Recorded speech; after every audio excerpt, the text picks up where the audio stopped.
von Gräser Brise und da du gemacht hast du ja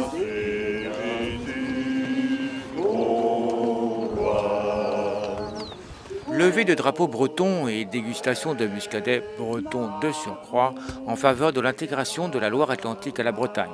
Mousillon devient donc la première ville du vignoble nantais, d'après le comité local de Bretagne réuni du vignoble nantais, en arborant fièrement un drapeau breton aux quatre chemins. Le comité de Bretagne réuni de Lorient a fait le déplacement pour l'occasion. C'est nous qui avons pris l'initiative de cette opération-là. Et comme nous avions du financement, donc nous avons pu la mener à bien.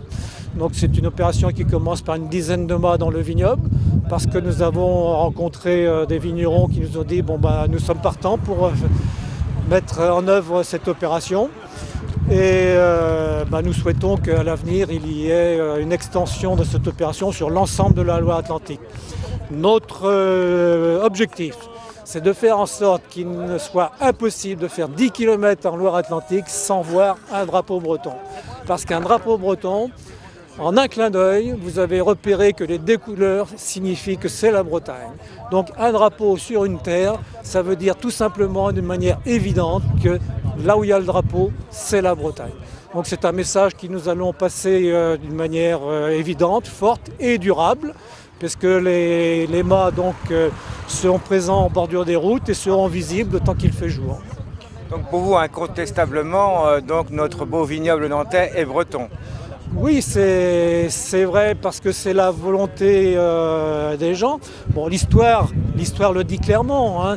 Le comté de Nantes, qui correspond en gros au département de Loire-Atlantique, a été intégré à la Bretagne dans le 9e siècle. Donc ça fait 12 années que les Bretons se réunissent sur ce territoire et nous ne comprenons pas du tout que cette réalité historique soit contestée et soit même niée, soit même transformée. Nous voyons des élus de Loire-Atlantique ou de la région Pays de Loire dépenser beaucoup d'argent pour essayer vainement, piteusement, de faire croire aux habitants de Loire-Atlantique qu'ils ne sont pas bretons, mais qu'ils ont une autre identité.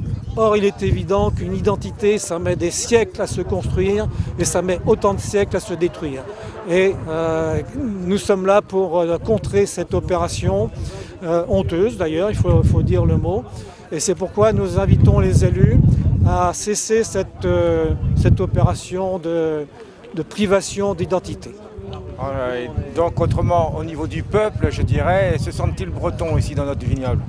Alors, il y a eu de nombreux sondages, c'est peut-être entre 12 et 15, qui ont posé la question: dans quelle région voulez-vous que la Loire-Atlantique soit intégrée, soit rester dans les Pays de Loire, soit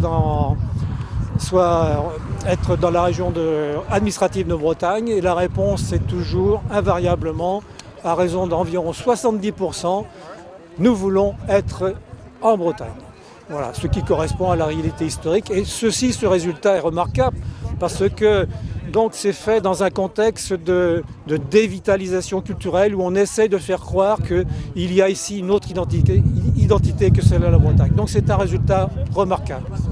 Le comité local de Bretagne réuni du vignoble nantais, fervent défenseur de l'intégration de la Loire-Atlantique à la Bretagne, montre sa détermination en ne restant pas inactif.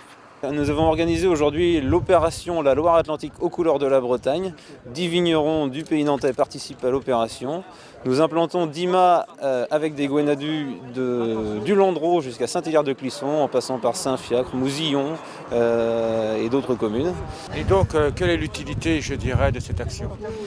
L'utilité, c'est donner conscience aux habitants de Loire-Atlantique et plus précisément du vignoble nantais que la Loire-Atlantique fait partie de la Bretagne. On demande la réunification administrative de la Bretagne. Et donc vous êtes vraiment persuadé que nous faisons partie de la Bretagne?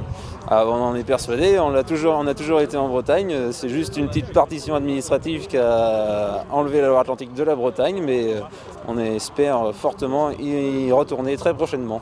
Et vous, en tant que vigneron, bien entendu, vous faites de la qualité de muscadet breton? Voilà, on fait du muscadet breton, on produit différents muscadets, différents cépages, donc des muscadets en appellation communale, des muscadets classiques, Sévremen-sur-Lys et toute une gamme de vins à côté. Et donc comment est-ce que vous voyez l'avenir maintenant de ce vignoble? L'avenir de ce vignoble, je le vois très, très beau, avec une reconquête de nos marchés. La Bretagne est notre marché principal. Si on a perdu nos places en Bretagne, c'est parce qu'on a oublié de dire aux Bretons l'identité de nos vins. Ils n'achetaient plus de muscadet, ne sentant pas ce sentiment d'appartenance. Ils ne considéraient pas le muscadet comme leur vin breton. Désormais, ils vont pouvoir retrouver ce sentiment d'appartenance et acheter beaucoup de muscadet et d'autres vins du pays nantais. Le bras de fer entre Bretagne réunie et les opposants de l'intégration de la Loire-Atlantique à la Bretagne n'est pas fini. Le drapeau breton flotte désormais dans le vignoble nantais en faveur de la Loire-Atlantique aux couleurs de la Bretagne.